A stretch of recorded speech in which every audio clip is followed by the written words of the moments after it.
When by Daniel Pink. Many people adhere to certain routine habits in their daily lives. They wake up early in the morning, have a quick breakfast with a cup of coffee, read the news in the newspaper or smartphone, and rush quickly to their work. Parallel to these routine habits, there is another, more complex pattern in our daily life, which is the mood or the emotional pattern. To highlight this pattern in a better way, researchers at Cornell University conducted a detailed study on the popular social media website Twitter to try to recognize the general pervasive mood of people during any normal day. By studying 500 million tweets over more than 2 years, researchers discovered a very clear pattern. Most people experience a general feeling of positivity that rises in the morning, then rapidly dips in the afternoon, and then rises again in the evening. This cycle occurs every day of the week and can be widely generalized to everyone, regardless of race, nationality, nature of work, and life system.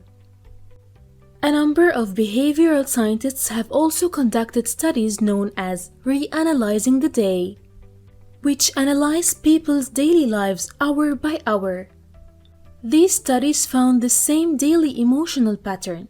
Levels of positivity or happiness rises in the morning, decreases in the afternoon, and then rebounds and rises again in the evening. Likewise, negativity levels appear exactly the opposite. They rise in the afternoon and decrease in the evening.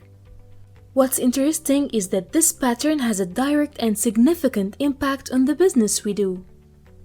3 professors at one of the American business schools analyzed more than 26,000 group calls between the chief executives of a number of companies and the main investors in these companies, during which they were discussing the current and expected financial situation of the company.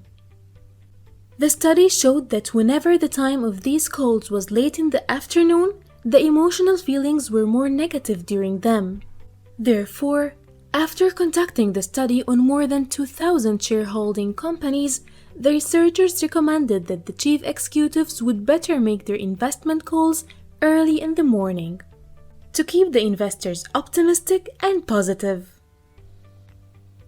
Bit to remember: there is a daily mood pattern that follows 3 main phases: morning peak, afternoon trough, and evening rebound.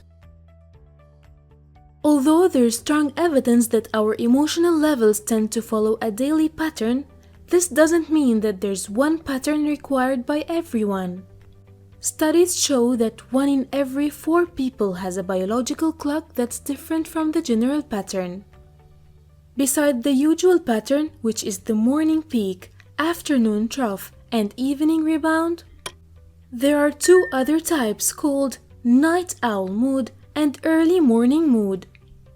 Researchers indicate that 20 to 25% of people are in the mood of night owls, who reach the peak, which is the desire to work, around 9 p.m., like the inventor Thomas Edison and the novelist Gustave Flaubert.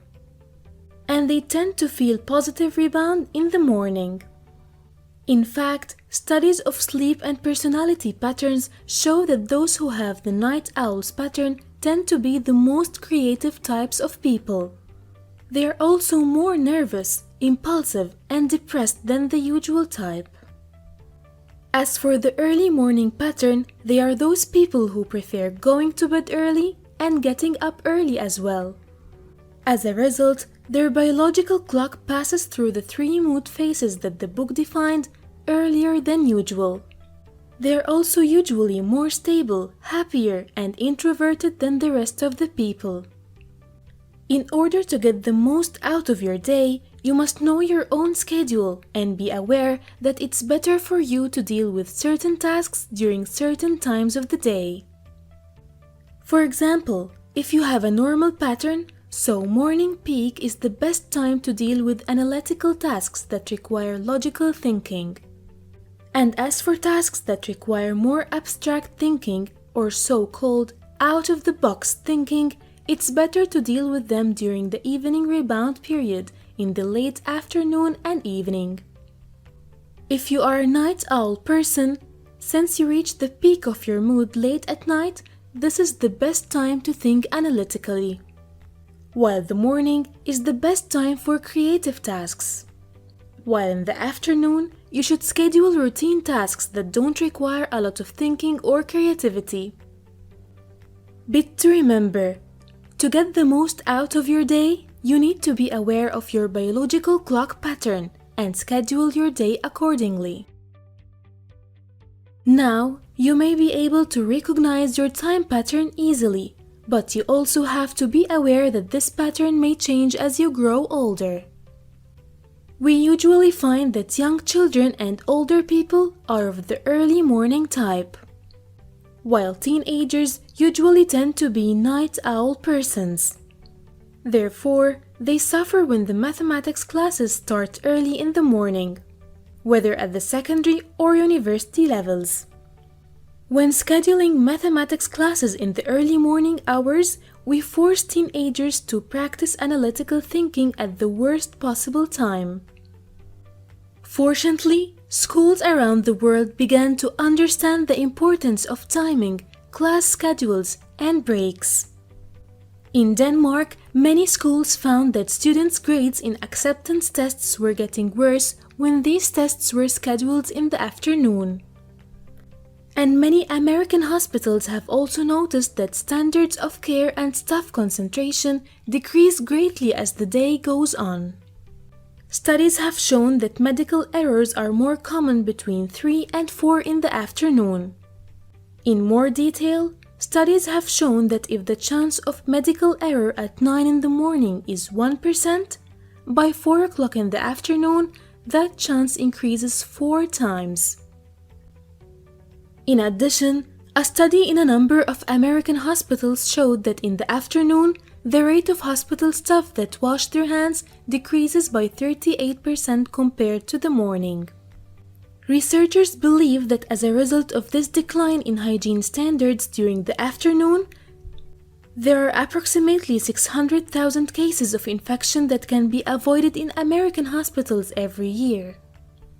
These cases add treatment costs of $12.5 billion per year. Therefore, the best solution to improve test results in schools and reduce the rate of medical errors in hospitals is to schedule breaks in the afternoon. In Denmark, schools that provided a break of 20 to 30 minutes in the afternoon before the exams have witnessed a significant improvement in grades. And as for hospitals, the Medical Center of the University of Michigan conducted an experiment by making a quick break before surgery. During this break, the surgical team takes a specific period of time to review the instructions, make sure everyone knows their own tasks and those of team members, and make sure everyone is ready. This resulted in a significant improvement in the level of medical care in the center and a significant decrease in infections and medical errors. Bit to remember: taking a break during the afternoon helps avoid the shortcomings of the bad mood in this period of time. When we start new projects, whether personal or within a team, we usually imagine the optimal scenario for the progress of the project. And although we realize that there are a number of obstacles and difficulties that may face us during the project, we tend to imagine that we will face these challenges and reach the desired target in spite of this. To avoid this trap, the author explains a new way to visualize how projects proceed before you start. It's like autopsy in hospitals. In other words, you have to imagine all the ways in which your project might fail and identify all possible causes of failure so that you can be sure to avoid them. For example, ask yourself a number of questions before starting a project. Could having a large team lead to project failure? Or could the small team be a reason of failure? Is the final goal of the project vague and unclear to the team members? And by making a list of the most probable problems, you can avoid them in a better way. You may have heard a lot of advices on better ways to manage projects. And although most of these advices generally focus on beginnings and endings, there's a great deal of data that explains how important the midpoint period in a project is. Connie Gersick has conducted a number of studies to analyze the team's methods of work in a number of hospitals, banks, and universities. Connie Gersick was surprised when she noticed a behavior that has always been repeated by teams in various fields. The project starts, and an amount of time goes on without accomplishing anything. And then, and at a specific point in the middle of the project, the team members meet in a moment of realization that they have wasted a valuable amount of the project time, and that they have to start working to make the best possible use of the remaining time. Only then, the teams will begin to make a significant progress. This phenomena may not be a coincidence, as we find something similar in the world of sports. Especially basketball, statistics prove that when a team drops by 1 point at the end of the first half, they already have a greater chance of winning. This is because the team members reach the midpoint while they are backing down. So their talk before the second half includes more urgency to play better, outperform their performance in the first half, and therefore beat the opponent. So the final results of Connie Gersick's studies were that by realizing that the midpoint is the ideal point to give your team a spark of positive energy boost, you can use that moment and transform the lost part of the project into high levels of activity. But to remember, when you start any project, you should visualize the possible causes of failure and be aware of the importance of the midpoint of the project.